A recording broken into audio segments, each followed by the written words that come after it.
I know this sounds super practical. I sound like a scientist, blah, blah, blah. You don't sleep enough.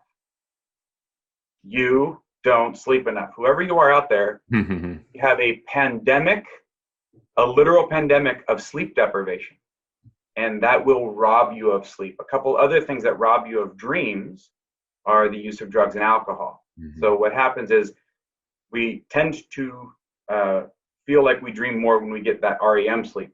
If you take drugs, like say an Ambien, what it does is it forces you into that theta sleep, and it holds you there like a strong-armed man holding you asleep, and it gets you to sleep.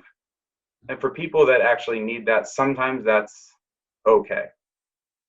But if you rely on that, what you're going to miss out on are that deep delta that makes you feel rested and the REM sleep, which is the ones that really have these dreams most often reported after people wake up during REM sleep.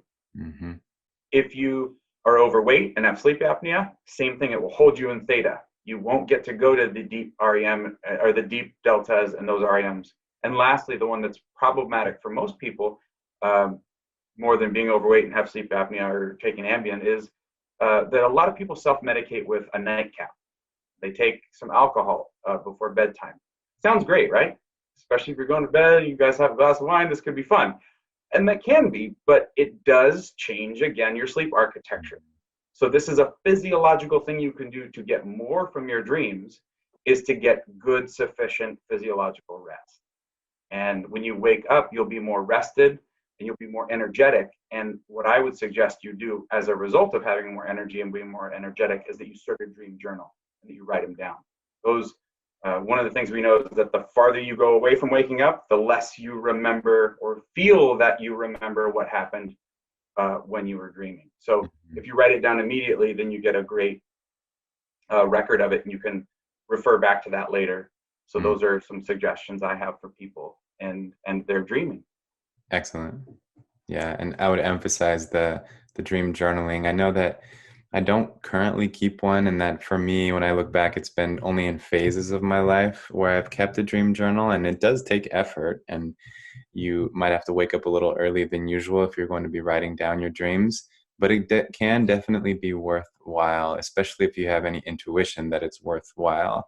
And what's super helpful is, number one, they increase my recall, or maybe as you would put it, my dream experiencing, significantly, just by being so engaged with them and having such a strong intention to really remember the details.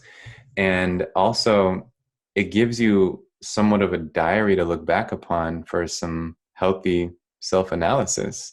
And I remember a distinct observation I had of my own dreams was that there was this theme of the presence of people who have died in my life, loved ones who I've lost.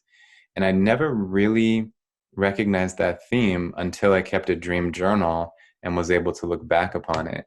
And it's like, okay, wow, there's my uncle, there's my other uncle, there's my mom, there's all these people that I love so much who have died and just keep reappearing in my dreams. And I simply was not aware that it was a theme.